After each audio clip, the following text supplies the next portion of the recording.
Welcome back to the final day of my mini-series about working as a local reporter covering the NFL Draft. Let's go. Good morning. It is Saturday, day 3 of the draft.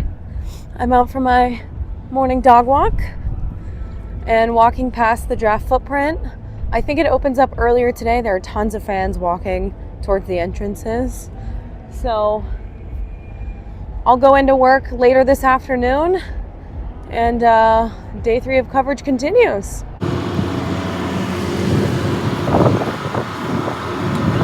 As you can see, it is a much more beautiful day today compared to yesterday, which is so nice. But kind of has me wishing that I could go and hang out at the draft as a fan.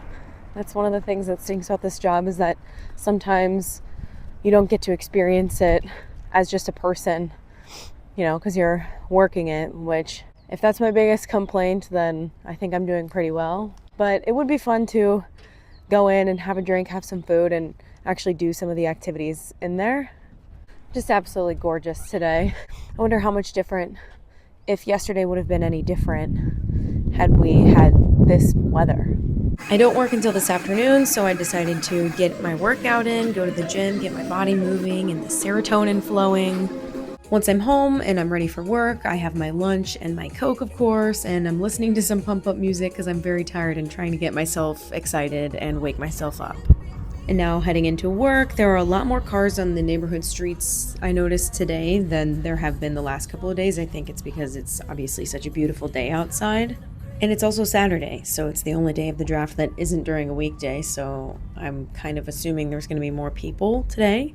Anyway, I scan into work, and then, of course, the first thing we do after a quick meeting is hop in the station ATV and head to the media entrance of the draft so we can get our day started. There are so many people today. I've said this before, but since there are no real parking lots around Lambeau Field, people park on their lawns, and so today I can just tell that every single yard was packed with cars. I mean, look at this.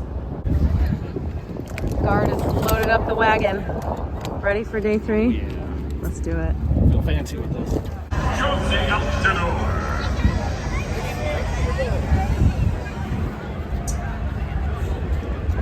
Hello, Green Bay. Absolutely gorgeous out here inside the draft footprint. We are just chatted with a couple of the local restaurants that we talked to earlier in the week about being inside the draft. We talked to them about how it's been going, if it's been crazy, which obviously it has. And now we're going to go talk with some fans about eating some good Wisconsin food. We are very cheesy, and the cheese curds have been fantastic. Obviously the curds, right? Cheese curds, period. I love cheese. I love cheese curds, and what we've had so far, they've been incredible. Yeah.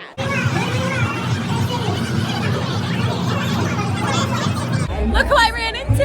Hello! This is the most I've drank this year. I was on a hiatus. And we're back now. And I wish I could drink this beer, but I can't.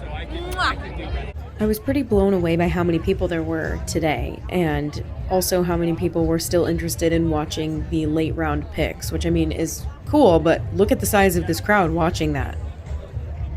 All right, it's about 4 o'clock. The picks are still going on the stage. We've been talking with fans all about Wisconsin food, just excitement around the draft, and of course Brad Paisley is playing tonight, so we're talking to them about that. It's been fun. I am a lot more low energy today than I have been for the last 2 days. My legs are tired from walking, but still a good day. By this point I had all my interviews, so we were just kind of walking around and messing around, and then all of a sudden we hit a wall. I was tired of talking to people, my energy was really low, and we were just basically waiting for the media handlers to take us to where we could shoot video of Brad Paisley playing. I'm tired of talking to strangers. It's been a long day already. About a half hour later, we were back on the move again. The NFL media handlers were taking the local media to the little area where we could shoot video of the Brad Paisley concert. There are a lot of rules around it, so we have to be in a certain spot and we can only shoot certain songs, but we were getting closer and closer to the stage. I didn't realize we were going to be on the stage and in the stage, and at this point, my mind was pretty much blown that I was up at the very front in the middle of all of the action. It was so cool to see the stage up close. I don't think people realize just how massive it is and what a spectacle it is. I mean, you can tell it's big from far away, but once you're in it, it's truly unbelievable.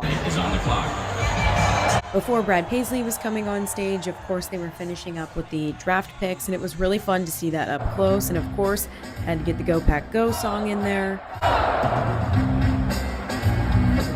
Once the draft picks wrapped up, it was finally time for Brad Paisley, and as a country music fan myself, I was loving being so close, and I was feeling really lucky that I could be there. And honestly, I'm not really sure what happened, but the NFL media people made us move, and look. They literally moved us directly in front of the stage. There is no zoom on this.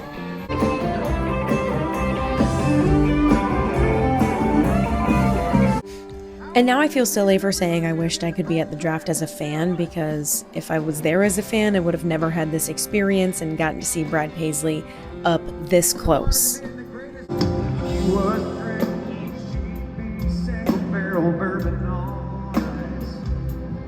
So unfortunately, I had to leave my perch directly in front of Brad Paisley so I can go and do work. But I was really low energy, and now I'm hyped. I mean, Brad Paisley, great. I could have reached out and touched him. That was insane. And sadly, we're back to reality. I'm back at the station now. I'm writing and editing my story for our evening newscast before I head to the field house for the show. At this point, it's about 7:15 and our show starts at 9. To end the night, I am at the field house, the house that my station owns across from Lambeau Field. And I am field anchoring parts of our newscast. The Brad Paisley concert is now over, and they're already beginning wrap up on the draft campus. So our show starts in about 5 minutes. This is my first time ever field anchoring. I'm very excited. Yeah, Mark, even if you are not a country music fan, Brad Paisley is a name that many people know and respect, and I can say with firsthand experience, this is certainly a show that people will remember. So that's me introducing the story that I did for the day. It's basically just like a live shot. The only difference between live reporting and live field anchoring is that I'm doing more than just introducing the story that I did for that day. So I'm reading some other scripts in our newscast as well. This is just another shot of the setup, and when I wasn't on camera, I was wearing this blanket because it was very cold and all I had was a windbreaker on, so I stole this from inside the house for when I was off camera. Once the newscast was over, I took a minute and just took one final shot of Lambeau and the draft campus. These 3 days absolutely flew by. And just like that, the 2025 Green Bay NFL Draft is over. Good night, people. Thanks for tagging along.